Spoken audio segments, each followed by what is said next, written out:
নিপীড়নমূলক আইন ১৪৪ ধারাকে ভেঙে দুর্জয় বেগে যখন শেখ হাসিনার বাসভবনের দিকে এগিয়ে যাচ্ছে তখন তিনি পালিয়ে গেলেন বাংলাদেশ।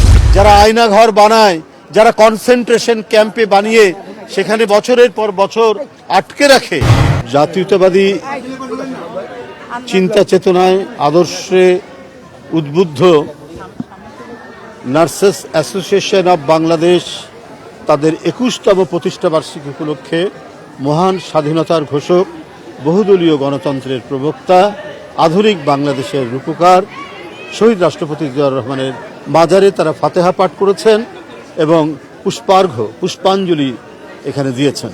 প্রতিষ্ঠাবার্ষিকী তাদের একটি গুরুত্বপূর্ণ ২১ বছর পার করেছেন এবং এই সংগঠনটি সারা বাংলাদেশের হাসপাতাল এবং চিকিৎসা সেবায় এক অনন্য দৃষ্টান্ত স্থাপন করেছেন। এটার নেত্রী বিএনপির জাতীয় নির্বাহী কমিটির সহ স্বাস্থ্য সম্পাদক আমাদের জাহানারা আপা, তার নেতৃত্বে এখানে দেখেছেন অনেক আমাদের যে নার্সেস বোনেরা আছেন, ভাইয়েরা আছেন, তারা এসে আজকে এই পুষ্পার্ঘ্য অর্পণ করেছেন। বন্ধুরা আমার, প্রতিটি সেক্টরে জাতীয়তাবাদী শক্তির মানুষরা তারা রয়েছেন। তাদের চিন্তা চেতনার মধ্যে ছিল দেশপ্রেম এবং বহুদলীয় গণতন্ত্র ফিরিয়ে আনার এক অদম্য স্পৃহা। শেখ হাসিনার ১৬-১৭ বছরের শাসনে কেউ ভয়ে টু শব্দ করতে পারত না। এক ভয়ঙ্কর নিষ্ঠুর দানবীয় শাসনে বাংলাদেশের মানুষ কি পছন্দ করে না করে সেইটার কোনো ধার ধারতেন না।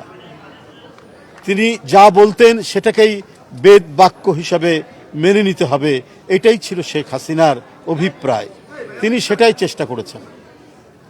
তিনি যে ধরনের ন্যারেটিভ তৈরি করেছেন, বয়ান তৈরি করেছেন, সেটাই বলতেন এবং সেটাকেই বিশ্বাস করতে হবে, এই জবরদস্তি তিনি করতেন। কারণ দেশের আইন শৃঙ্খলা বাহিনী এবং তার যে নিজস্ব পেটুয়া বাহিনী বা গেস্টাপো বাহিনী, যুবলীগ, ছাত্রলীগ দিয়ে তিনি জুলুম করেছেন অবিরত, নিরন্তরভাবে এদেশের মানুষকে।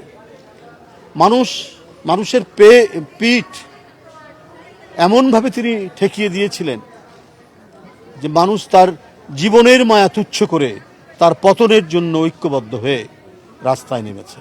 আর এই ক্ষেত্রে অগ্রগামী সৈনিকের ভূমিকা পালন করেছেন এদেশের স্কুল, কলেজ, বিশ্ববিদ্যালয়ের শিশু, কিশোর, তরুণ, ছাত্ররা। এর সাথে শ্রমিকরা যুক্ত হয়েছেন, সাধারণ মানুষ যুক্ত হয়েছেন। ১,০০০-এরও বেশি লোককে শেখ হাসিনা হত্যা করেছেন। হত্যা করে যখন দেখেছেন আর কোনো উপায় নাই, তার সমস্ত কারফিউ ভেঙে ফেলছে, তার সমস্ত নিপীড়নমূলক আইন ১৪৪ ধারাকে ভেঙে দুর্জয় বেগে যখন শেখ হাসিনার বাসভবনের দিকে এগিয়ে যাচ্ছে তখন তিনি পালিয়ে গেলেন বাংলাদেশ থেকে।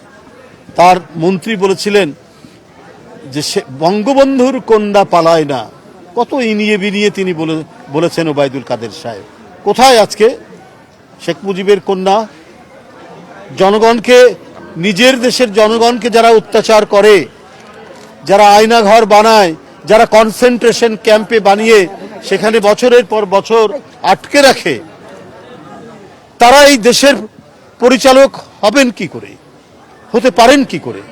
কিছুদিন না হয় আইন শৃঙ্খলা বাহিনীকে দিয়ে হত্যা, গুম এগুলো করে একটা ভীতি তৈরি করে চেষ্টা করেছেন, কিন্তু একটা পর্যায়ে মানুষ তো সমস্ত ভীতিকে অতিক্রম করে রাস্তায় দাঁড়ায়। যেভাবে দাঁড়িয়েছিল ব্রিটিশ বিরোধী ২০০ বছরের শাসনের বিরুদ্ধে, যেভাবে দাঁড়িয়েছে পাকিস্তানি বর্বর দুঃশাসনের বিরুদ্ধে ৭১-এ, ঠিক তেমনি ৫ই আগস্ট নিজের বুকে বুলেট বরণ করে তারা শেখ হাসিনাকে বাংলাদেশ থেকে বিতাড়িত করে।